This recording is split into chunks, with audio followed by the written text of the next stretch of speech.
turned for the better in the Cold War. It was a year of unprecedented travel, ceremonials, and consultations by the great power leaders. Vice President Nixon's free-swinging kitchen debate with Premier Khrushchev at the United States Fair in Moscow set the stage in more ways than one for Mr. K's tour of America. For a whirlwind 2 weeks, Khrushchev and his moods dominated the news, leaving no doubt of his toughness and his faith in the future of communism. The Berlin crisis he had provoked faded when he and President Eisenhower paved the way for summit talks. Relations between the Soviet and the free world took on a more amiable tone after the meeting at Camp David, but the underlying realities were unchanged, notably the Soviet drive to match American technology. A successful moon rocket heralded Khrushchev's arrival in America, a scientific feat heavily capitalized on by red propaganda. It gave solid foundation to Khrushchev's boasts of Soviet achievement. In 1959, the world had its first glimpse of the far side of the moon, with the new lunar landmarks already labeled in Russian.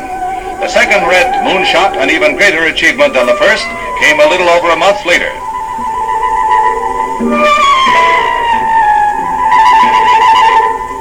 America took significant strides of its own into space. Two small explorers, monkeys Abel and Baker, shared the nose cone of a Jupiter rocket that carried them 300 miles up and out from the Earth's surface. They landed safe and sound, tiny pioneers who helped blaze a trail for the men who will follow. The spacemen of tomorrow, 7 astronauts of Project Mercury, experienced the eerie sensation of total weightlessness in special training flights, a preview of man's first space voyage. It was a momentous year for the New World, beginning with the rise to power of Fidel Castro in Cuba. Castro and his bearded troops were joyously acclaimed following his incredible victory over Batista. But through the months that followed, the leftist course of his social reforms roused new opposition. Discontent spread through the Caribbean, and Castro lashed out at critics with courts-martial at home and furious denunciation of United States policies. At year's end, Cuba remained a scene of unrest. Cubana sabe también pelear y ganar batallas en este campo.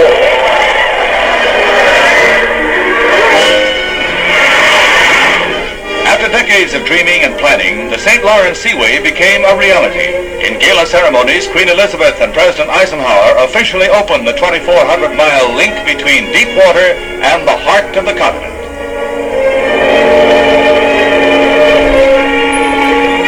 Following Alaska, a jubilant Hawaii became the 50th state of the Union. The islands made their mark on the news, electing the first senator of Oriental descent, and closing out their first year as a state with a blazing volcanic display.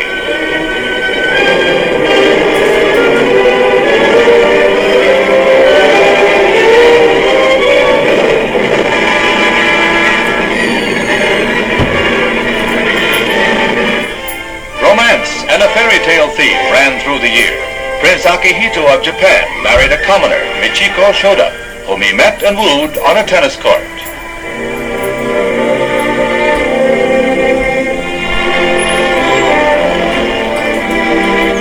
Later in the year, the scion of a multimillionaire married a girl who was once a family maid. Stephen Rockefeller and Anne-Marie Rasmussen were wed in Norway with proud and happy parents looking on. And as the year closed, Shah Mohammad Reza Pahlavi of Iran made 21-year-old Farah Diva, a commoner, his third wife, in hope she would give him a son and heir to the thousands of years-old throne. The year was marked by tragedy, one of the worst, the onslaught of Typhoon Vera upon Japan, with extensive destruction and a death toll of 5,000, the worst storm catastrophe in Japanese history. John Foster Dulles succumbed to cancer while carrying on arduous negotiations over Berlin. After a long and valiant struggle, his passing deeply stirred friends and foes alike throughout the world.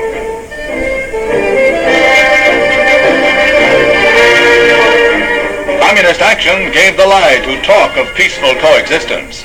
India's Prime Minister Nehru gave refuge to the Dalai Lama, spiritual and temporal ruler of Tibet, together with thousands of his countrymen, after Red China had stamped out rebellion in the remote mountain land, making Tibet the Hungary of Asia.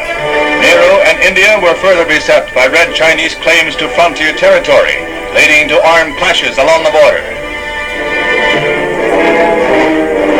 Laos, the strategic key to Southeast Asia's richest areas, was attacked by guerrilla forces from Communist Vietnam, a Chinese puppet state. Through the year, Communist China's growing mobilization and aggressiveness caused mounting concern. This was the background to President Eisenhower's historic 11-nation tour, from which he returned at year's end to a tremendous ovation in the nation's capital. A spectacular nighttime display greeted night. It was the fitting climax to a series of remarkable personal triumphs in Italy, Turkey, Pakistan, Afghanistan, India, Iran, Greece, Tunisia, France, Spain, and Morocco. The success of the President's unprecedented personal message of peace and goodwill made bright and hopeful the dawning of a new decade, the 1960s.